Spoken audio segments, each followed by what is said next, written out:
મરાઠા ક્રાંતિ મુક મોરચા દ્વારા કલેક્ટર કચેરીએ પોતાની માંગણીઓને લઈ આવેદનપત્ર આપી રજૂઆત કરી હતી। આજરોજ ક્રાંતિ દિવસ છે। 9મી ઓગસ્ટના આજના દિવસે મહારાષ્ટ્રની સાથોસાથ વડોદરાના અકોટા બ્રિજ ખાતેથી બપોરના 3 કલાકે મહારાષ્ટ્રના વિવિધ મરાઠા સમાજ અને સમુદાય દ્વારા મહારાષ્ટ્રના પૂણા શહેરથી શ્રીમાન દત્તાજીરાવ પવાર સાહેબના માર્ગદર્શનમાં તેમજ ગુજરાત ખાતે શ્રીમતી કોકિલાબેન પવારના મહિલા નેતૃત્વ સાથે ક્રાંતિ મોરચાની કમિટી અને સભ્યો દ્વારા સામાજિક ઉદ્દેશોને હાંસિલ કરવા માટે પારદર્શક ધોરણથી આરક્ષણ માટે, મરાઠા સંસ્કૃતિ અને અસ્મિતાના રક્ષણ માટે, સામાજિક સુરક્ષા ન્યાય, દરેક કક્ષાએ સામાજિક લોકભાગીદારી માટે, મહિલા સશક્તિકરણ માટે, નેતૃત્વ, શિક્ષણ અને યુવા પેઢીના રોજગાર માટેની માંગણીઓ સાથે મોરચા સ્વરૂપે કલેક્ટર કચેરીએ પહોંચી આવેદનપત્ર સુપ્રત કર્યું હતું। મરાઠા ક્રાંતિ મુક મોરચાનું આયોજનમાં મરાઠા સમાજના બુદ્ધિજીવીઓ, ઉદ્યોગપતિઓ, સામાજિક કાર્યકરો, વિદ્યાર્થીઓ, મહિલાઓ અને યુવા સંગઠનોએ ભાગ લીધો હતો।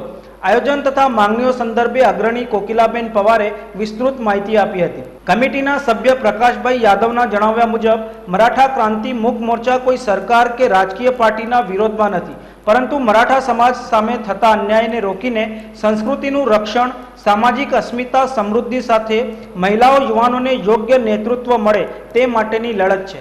નમસ્તે।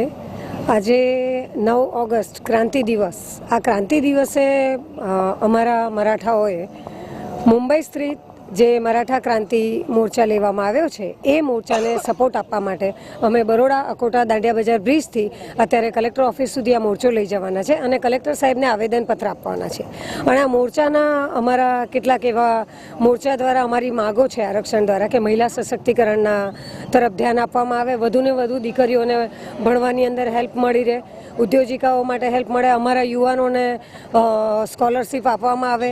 મરાઠાઓ પહેલેથી સમૃદ્ધ હતા, પણ એ સમૃદ્ધતાને લઈને ઘણા એવા લાભ છે જે અમારા સુધી પહોંચી નથી શકતા, એ પહોંચે એટલા માટે આ મોરચાને અમે બોમ્બે સ્થિત સપોર્ટ આપવા માટે આ મોરચો કાઢ્યો છે।